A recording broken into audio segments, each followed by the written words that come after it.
Hi, my name's Josh Fish. I'm a marriage and family counseling expert. And in my new TV special, we'll be interviewing people from all over the world to hear about their marriages. Some of the video and the audio may not be the best, just because, patient confidentiality. We weren't really supposed to be filming them. But I think there's still a lot of good stuff you'll be able to get out of this, so enjoy. Hi, my name is Deborah. I'm 35 years old and I'm married with 3 kids. My husband's name is Steve. He's pretty great and I do love him a whole lot, and I always will, but he's just not as great as he used to be. Back when we first got married, he was the perfect husband.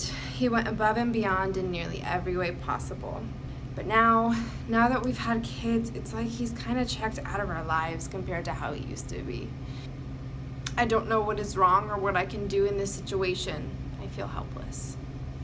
Hi, my name's Sandra. Yeah, I live in Queens with my boyfriend Ricky, which actually I kind of think of as like my husband, but we've been together for 3 years, 3 whole years, and I keep saying my boyfriend and he keeps saying my girlfriend. Like, what are we in? Are we in high school again? It's just total crap.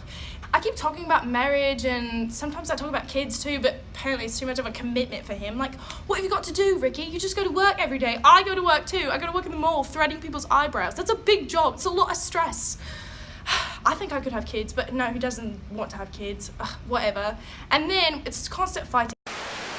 저는 부모님이 강제로 결혼을 시켜가지고 원치 않은 결혼이었지만 어찌됐든 간에 부모님 통해서 결혼을 하게 됐네요.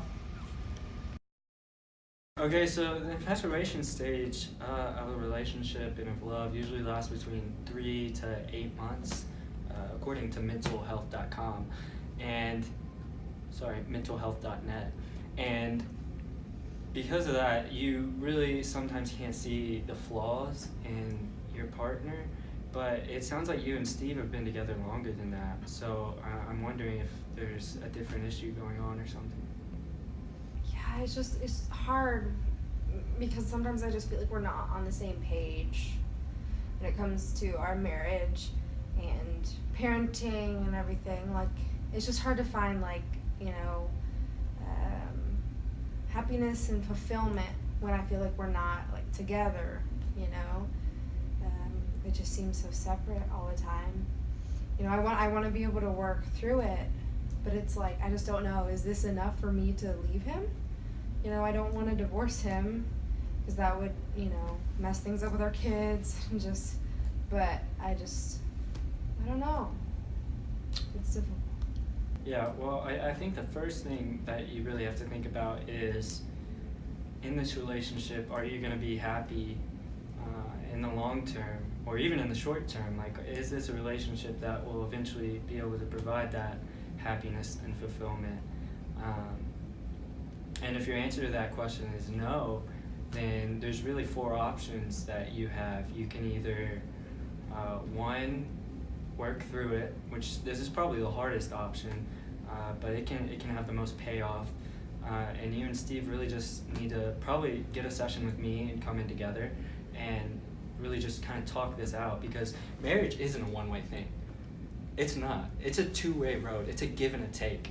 It's not just one person going out and pleasing the other. It's a relationship. And so if working through it isn't the solution you're going to go for, you can also separate, which is just not living together for a certain amount of time. And it can help clear your mind and give you some peace and quiet to think on your own, but it's likely to lead to divorce eventually. So it kind of prolongs the process for you and your kids and everyone around you. So in the end, it can just make it more painful for you all. Third option would be divorce. And separation and divorce, Pew Research and the CDC both report that around 50% of marriages end in divorce. So don't feel like you're the only one. Obviously, if you think that if this relationship is really hurting you and you know you need to get out, don't feel like you're the only one that's doing this. Fourth option is you could kill them and get away with it. 에휴, 언제까지 해야 될지 모르겠지만 막말하는 것도 힘들고 아무 말 던지는 것도 머리 아파 죽겠고 아휴, 빨간색에 주황색에 노란색에 진짜 집은 빨리 가고 싶고 떡볶이는 먹고 싶고 밥도 먹고 싶고 남자친구는 장거리 하기 힘들다고 헤어지자 그러고 왜 이러 될까요? 미안하네.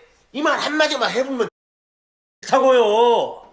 저 새끼 더 못 팬 게 분해 죽겠는데 사과는 무슨 더 패고 이번엔 아예 그냥 잘리시게. 타고요. 저 새끼 더 못 팬 게 분해 죽겠는데 사람을 왜 팹니까? 빨리 가서 사과하세요. 싫어. 이 부장 빠져. 아니, 지금 자존심이 문제예요? 일단 미안하다 그러고 나중에 규정대로 처리하시면 되잖아요. 아니, 수용자들 폭언 뭐 어디 하루 이틀입니까? 그 수용자들 개소리 제발 좀 한쪽 귀로 듣고 제발 좀 흘리시라고요 좀. You know, like sometimes I just feel empty and like really alone. Like I'm the only one that's going through this. Like I went to all of these weddings this summer for my friends and all that kind of stuff, and like, you know, Ricky went with me sometimes but not really all the time. You know, we vaguely talk about marriage, just, you know, a tiny bit, and he doesn't get it. I just have this really just sincere feeling that like marriage is what I need to do, but he just doesn't want to commit. I feel like it doesn't get me at all, and I feel like I'm just completely alone. Okay, so you and Ricky are cohabitating? You're living together at the moment? Yeah, we have been for Yeah. 3 years. Okay. That's a popular trend right now.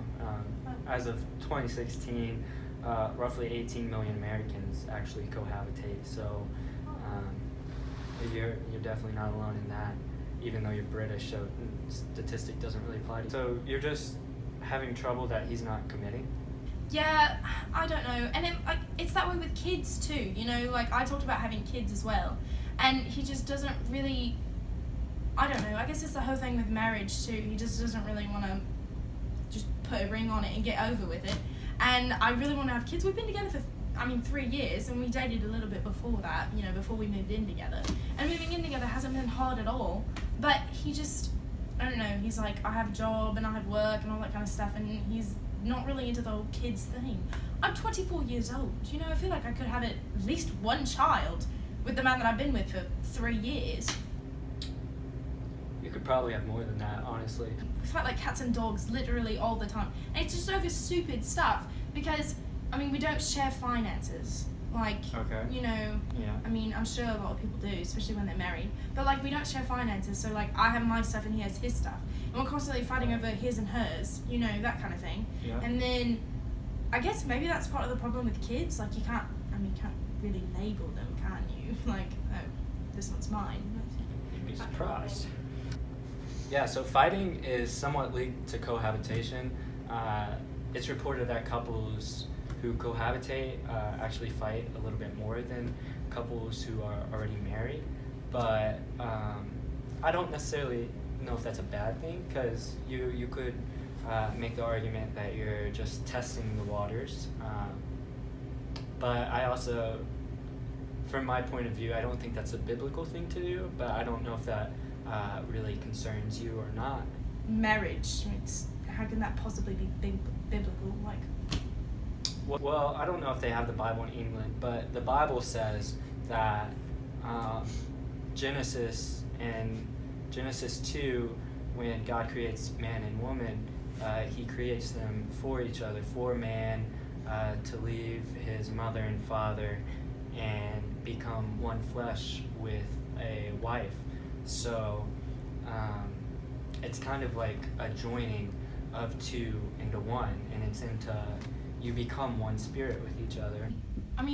that makes perfect sense. Like, I'm not really a unit, I guess, with Ricky. Like, I mean, we're just kind of two separate people. And especially, like, when we fight all the time, I mean, it's really easy for him to just say, well, I'll just pack up and leave. And, like, that really hurts, you know? Like, to me, that's just... It's like he's not really there. We're not fully committed. And you're right. I mean, we're not really a unit because he's all like, well, I'll just get my stuff and leave. And I'm like, well, go. For all I care, leave, you know? And so I think part of the problem with the finances is that he's not willing to become one with you. He wants to just be his own individual person, and he doesn't want to make the commitment to fully unite with you. And so from my perspective, I think if you want marriage, you deserve more than a guy who doesn't want marriage. But I shouldn't be saying that because I've been with him for 3 years, but there's not like a legal document like binding us together, I guess. But I mean, we've been together for 3 years, so. So you do want to marry Ricky? Yeah, totally. Okay. I think. I mean, yeah. Do you though? I'm not.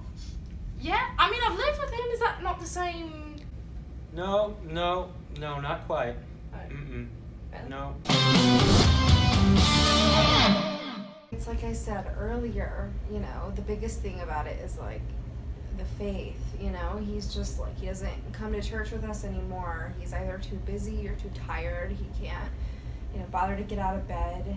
And I think that's like the biggest thing that we need to be on the same page about. And he's just not willing to put forth the effort. It's just frustrating when, you know, I married him thinking that, you know, he was like this man of God, you know, that would, you know, fulfill that role as like a faith leader in the family. And now he's just totally fallen out of that.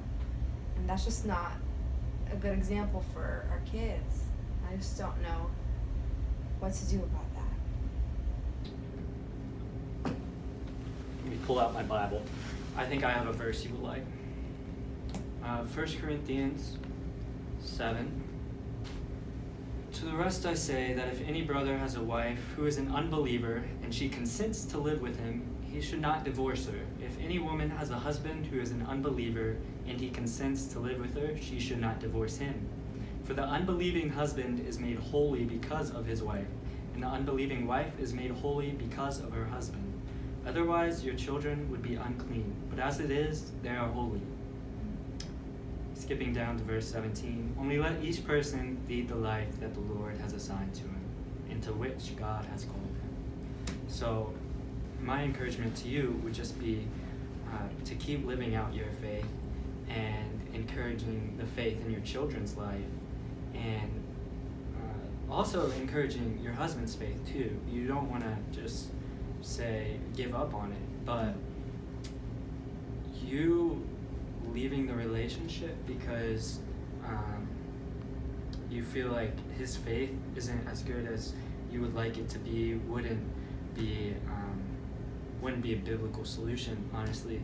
If this is a healthy relationship, of course, not if you're being harmed in any way, but if there's any way that you could stick this out, then your faith is actually helping him in that marriage. So that's my encouragement to you.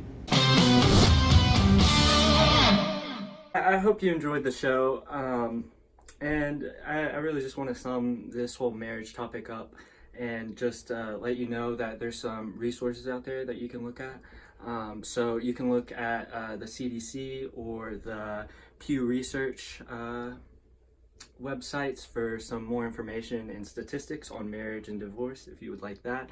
And then you can also look at passages in Genesis 2, Ephesians 5, and 1 Corinthians 7 if you want a little more biblical perspective on marriage. Thanks.